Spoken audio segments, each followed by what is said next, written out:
Dude, I thought you guys were recording when we came on, man. You never know what's going to happen, dude. Always record. Hey, what's up, guys? It's DJ Barbecue. You got to tune to the Lockdown BBQ. What's it called again? Hey, guys, it's DJ Barbecue, and you are locked in to the Lockdown BBQ Show. We're living in unprecedented times. Around the world, medical teams are doing an amazing job in tackling the coronavirus. In the UK, our brilliant NHS, thousands of key workers and volunteers are leading the battle against COVID-19. Many of us are following government advice and staying at home in lockdown. Before the pandemic hit, myself, Neal, aka Barbecue Explorers, and the Smoking Elk had talked about collaborating on a video project for YouTube. The virus put a stop to that idea. However, as barbecue mad people, we are determined not to be beaten, so we have used a bit of online tech to create a new video show for the barbecue community. Welcome to the Lockdown BBQ Show.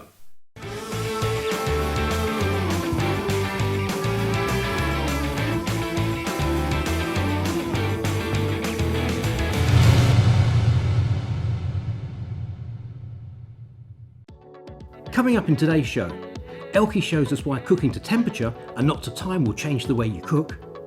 Neal is on the lookout for barbecue bargains. We meet the Evans family from Devon as they go on a quest for fresh fish for their barbecue. Our special guest is best-selling author Genevieve Taylor, and we take a look at what you've been cooking. Welcome to the Lockdown BBQ Show.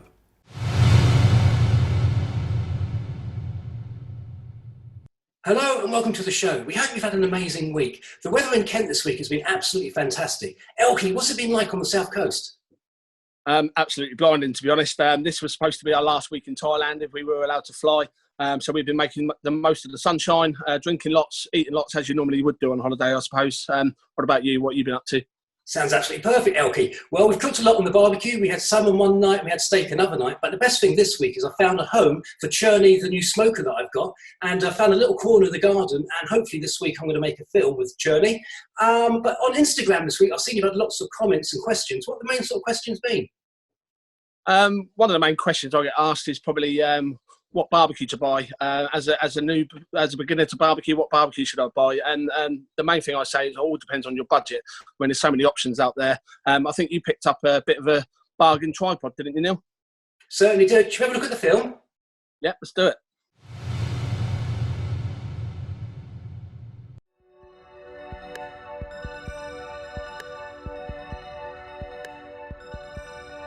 The great thing about barbecuing is it doesn't have to be expensive when you're first setting out. There's always bargains to be found. There are some great barbecue Facebook groups like Country Wood Smoke, and its members are always posting information about special deals they find. I bought this tripod setup last year after reading a post, and I think it was less than £30. It's fun to work with. The fire bowl can be filled with lumpwood charcoal, briquettes or wood. The chain lets you adjust the height of the grill to suit the intensity of the heat and flames beneath. I used it last weekend to create a quick snack lunch for my family. I grilled a few sausages and added some wood chips to give them a hint of smokiness. They were pretty tasty. When you finish cooking, you can remove the tripod, add some wood to the fire bowl and stay warm as the sun starts to set and enjoy your evening. It doesn't get any better than that. Happy days.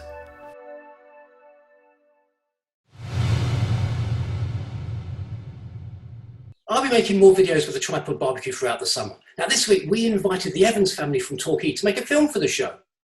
Natalie Evans produced and filmed it. The two presenters are her husband Tufty and their daughter Lydia. I love this film. It's called Foraged BBQ Feast. It's amazing. Let's take a look at it.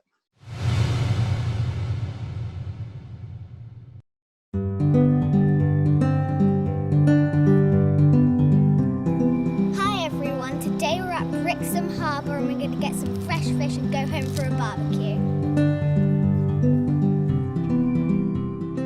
Hi there, this is the pontoon in Brixham Harbour. Tristan's boat is called the Adela, and we're after some sea bass, some scallops if we're lucky, maybe some crab. We'll see what he's got, and the queue's not too long either.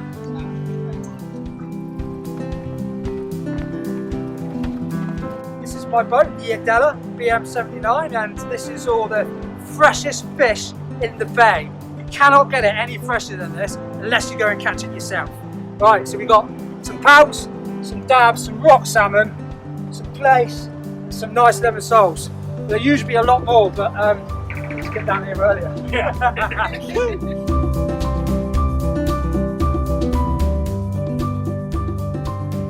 So we got our fish and now we're going to head back home to eat it.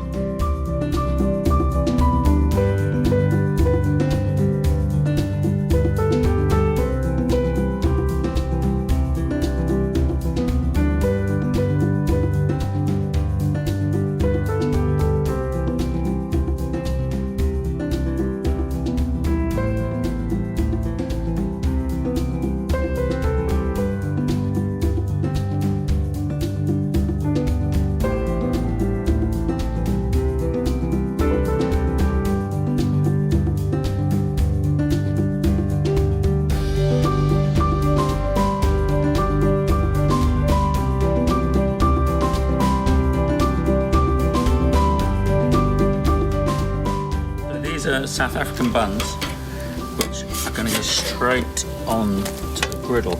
Oop. And they've been proved, and they are going to cook so good, it's going to blow your mind. You know what I'm saying? Fantastic. There you go. Boom. So up here we've got some rock salmon that's been skewered, deboned. I mean, it's really easy. It's like coring an apple. So you just slice down the four sides and it's pure meat, no bones. It's fantastic. Rock salmon, very underrated. You have garlic butter, all from the garden. The garlic is, the butter's from a cow. And down here we've got some plaice, fresh from the guy today. Just slowly cooking here with a little more garlic butter.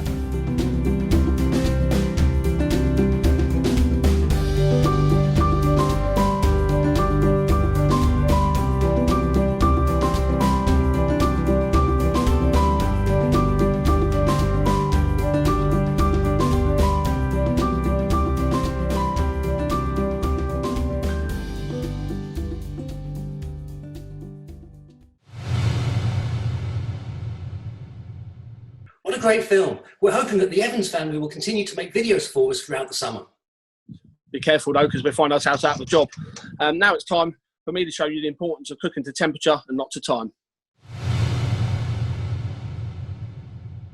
This week's bit of advice is an absolute game changer for me. It changed the way I looked at cooking, especially barbecue, and that is always cook to temperature and not to time by using one of these, Thermopen instant read thermometer. We've all been there. You're cooking a barbecue, you want to know if your food's cooked, you're not quite sure.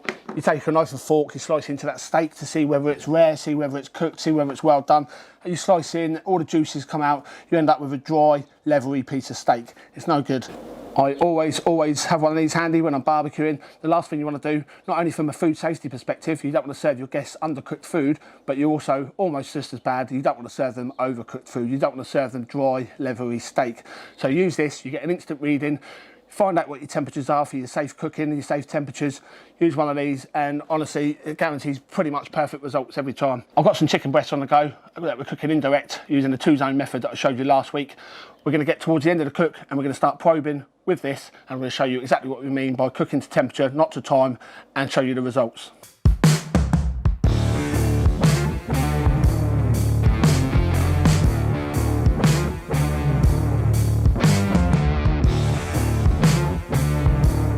So the chicken is in over the indirect side. Just going to pop the lid down, and then after about 15-20 minutes we're going to start probing and checking for doneness with the Thermopen. So we're 20 minutes into the cook.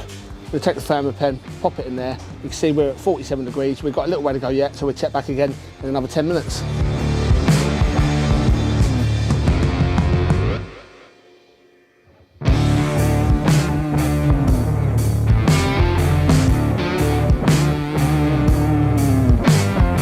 We're at 69, we're happy with that. We're going to take this off. It's going to carry over cooking till it's 73 degrees, so we're going to take these off and serve them up.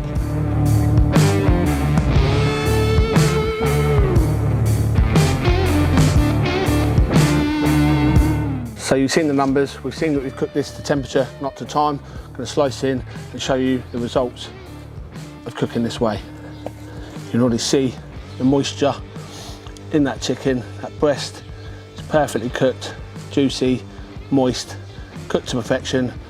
Because of the Thermopen, we've cooked to temperature, not to time. it's safe to eat, it's not overcooked, it's looking damn fine to me. So we're going to slice this up and dig in.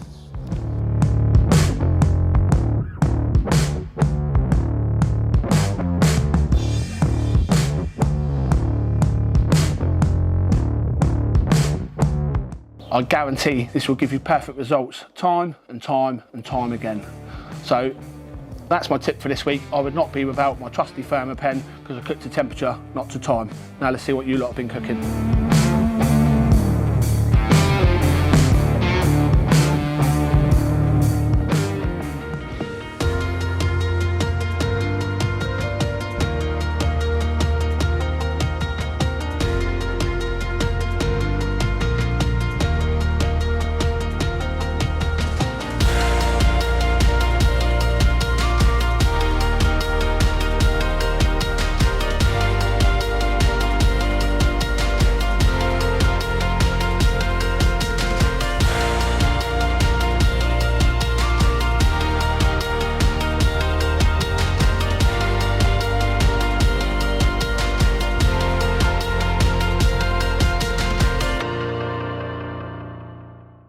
Some great cooks going on there, Elky. What do you like the look of? It's a difficult choice, too many to choose from, but if I really have to pick one, I'm going to go with Terry Brown, just because of the method of cooking over the fire pit. Fantastic. Well done, Terry. And now it's time for our special guest, best-selling author Genevieve Taylor. Genevieve, thank you so much for joining us on the Lockdown BBQ Show. How are you and how's your family coping with lockdown? Yeah, we're all right. You know, every day sort of blends into another. In some ways, the days go quite quickly, I think.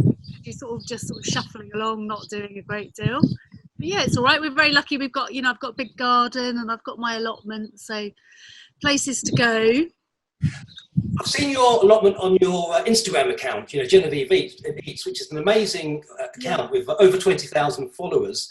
Growing vegetables is so important to you. Can you just tell us what you're growing? Yeah, I mean, I'm growing all sorts of things. I had a bit of a disaster, actually, because we had a tiny bit of frost last night in Bristol and my squash have all sort of withered. I just went up there, and so I don't know if I've kind of cocked that up. But yeah, growing all sorts: squash, beans, potatoes, tomatoes, what else? All sorts: peas, beans, mange too. Loads. And I've got my chickens up there as well on the allotment. Is that where they are? I see the chickens on your story and I wonder if they're in your garden or they used to be in the garden. We had they've been in the garden for kind of 8-9 years. Not all the same chickens because they've sort of died, all the foxes got them, but we moved them to the allotment a couple of months ago and they've got so much more space there. They got a really big run and yeah, so it's nice. Genevieve, for people who are thinking about growing vegetables for the first time, what sort of top tips and advice would you give them? I think just get stuck in is my best advice. I mean, I'm no expert gardener. I just sort of experiment with stuff and chuck stuff in, and some things work, some things don't work. And then, but actually some things work some years and then you do the same the next year and it doesn't work the next year. I don't know if there's any logic to it. So, but luckily with the allotment, I've got so much space that I can plant masses and masses of stuff. And I think that's why I'm quite successful, because the slugs can't eat all of it. So there's always something. And then if I've got more than I need, I give it to friends, or, the chickens have stuff. I suppose it's all very weather dependent as well as what grows each year. And I mean, we had a fantastic summer a couple of years ago, I think it was, wasn't it? Yeah. That was just hot for so long. I'd imagine. I mean, we grew some tomatoes and we had we didn't look after them very well, I don't think, but we had an absolutely huge crop of tomatoes. And I just guess it depends on the weather a lot of the time. Yeah, sure. And that's out of your control, isn't it? So just get stuck in and give it a go, I think. We've got lots of runner bean plants, which we put in a couple of weekends ago. And we had some terrible winds 2 nights ago, real hurricanes, and I bet most of them are dead. Yeah, I know. Cold winds, that's the problem. I'm definitely not known for cooking and eating a lot of vegetables, and I blame my parents for that, for force-feeding me when I was younger. But I've got a copy of your book, Chard, and I have cooked a few dishes from it as side dishes, and obviously from my wife that does eat a lot of vegetables. What gave you the idea for Chard? How did it come about? I think it's because I eat meat. I really like eating meat, but I also really like eating vegetables. And obviously, because I grow quite a lot of vegetables, I've often got a glut of stuff. And it just struck me that barbecue's kind of like the last bastion of the carnivore, isn't it? That's what it feels like, you know. And actually, if you think barbecue is obviously a very celebratory meal that you would share with your friends and your family, and you know, people make parties of it, don't they? And any other meal that you would do that with friends and family, like Sunday roast, for example, you'd have one kind of centerpiece joint, and then you'd have a lot of lovely side dishes that you thought about, and it would all come together as a sort of balanced kind of meal. But it struck me that actually barbecue's pretty much the only meal where you might be expected to eat a sausage, a bit of steak, a chicken wing, you know, all in the same meal. And I don't want to eat like that. It's not kind of how I want to sort of eat. So for me, it was about making the whole thing a bit more omnivorous and a bit more balanced. It is a fantastic book. I've got a couple of the other books as well. The Wood-Fired Oven Cookbook.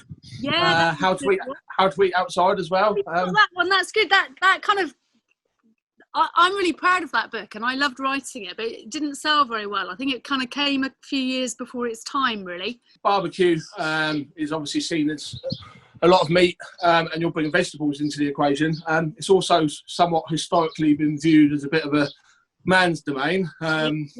We know this isn't true, you know, and there's people like yourselves and others that are flying the flag, you know, and producing absolutely fantastic stuff. What advice can you offer to women that, you know, to get out there, get over the fire, get with the tongs, and you know, push the man to one side and take over? I think you just have to kind of get stuck in, don't you? But I think actually maybe it's more for the men to step aside and sort of let women do it.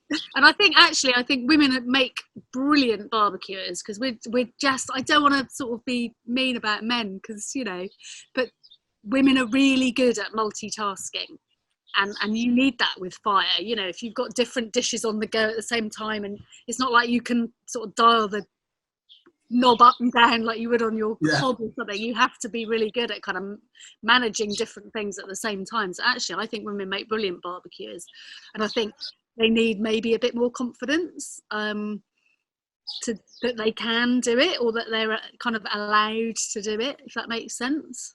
Yeah, definitely. Yeah, I'm a nightmare for the multitasking. I mean, I'm all happy with the bravado part, and I'm there with my beer and the lads around. But when it gets towards the end, if I'm doing a big cook for plenty of people, let's say I've got 15, 20 friends round, and it starts getting towards the serving up business, and everything needs to come together at the same time, nobody can talk to me. Nobody can talk to me.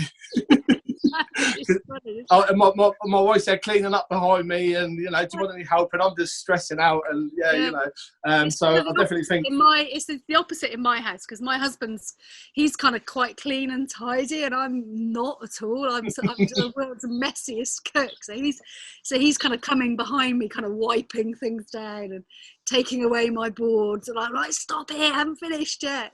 Don't tie up behind me. Yeah. I mean, I kind of get all the glory from my friends when we do a barbecue, but it's my wife that puts in the hardest shift.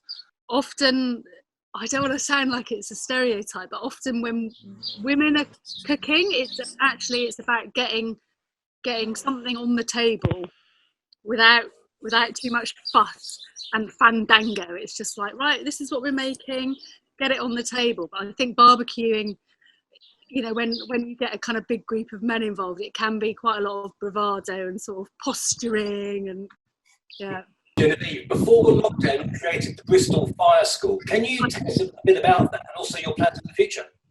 Yeah, sure. So I sort of set up Fire School. I started setting it up in the end of January, thinking it would be great, and then I did precisely one lesson and had to sort of shut the whole thing down, which is really frustrating. Such a shame. Yeah, I mean, it's, you know, it's there, and the appetite for people learning about cooking on fire is really there. So it's, you know, it's not going to go away. But I kind of did it really because it struck me, you know, I go to lots of festivals all over the place all summer. Not this year, unfortunately, but the barrier to people being confident about fire cooking is the fire itself. You know, once you've mastered the fire and you feel confident about you know, how to control the temperature and how to sort of create zones for cooking. It's just cooking, you know, it's just cooking like you would do on your hob or in your oven. There's no other kind of magic or mystery about it. It's just feeling confident with the fire.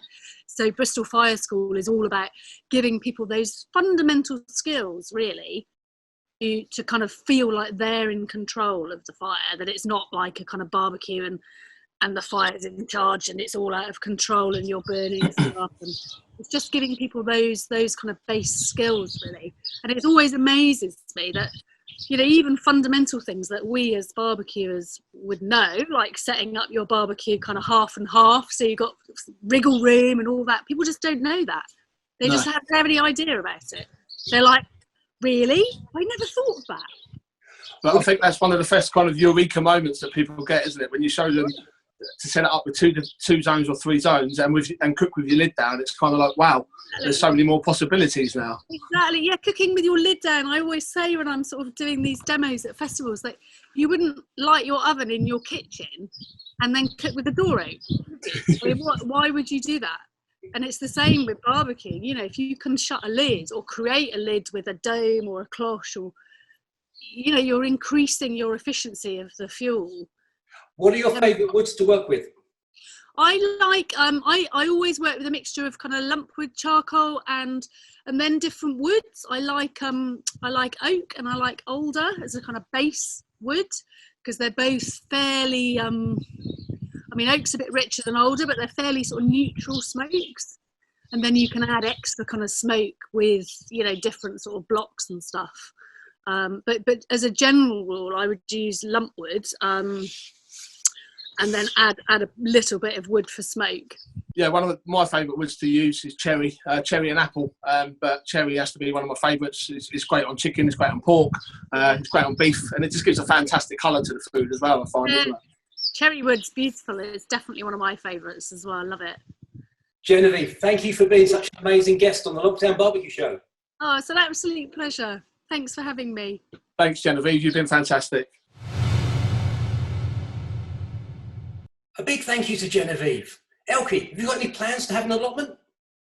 No plans yet. I think we're happy with our herb patch for now. Now, Genevieve's book, Charred, is actually a #1 top seller on Amazon for outdoor books, outdoor cookbooks and barbecue books. Hot on the Heels in #2 is Fire Food, which leads us nicely on to next week's guest, none other than DJ Barbecue. Now that's going to be absolutely amazing next week. Now, thank you for watching, everybody, and we'll see you next week. Thanks, guys. Keep those fires burning.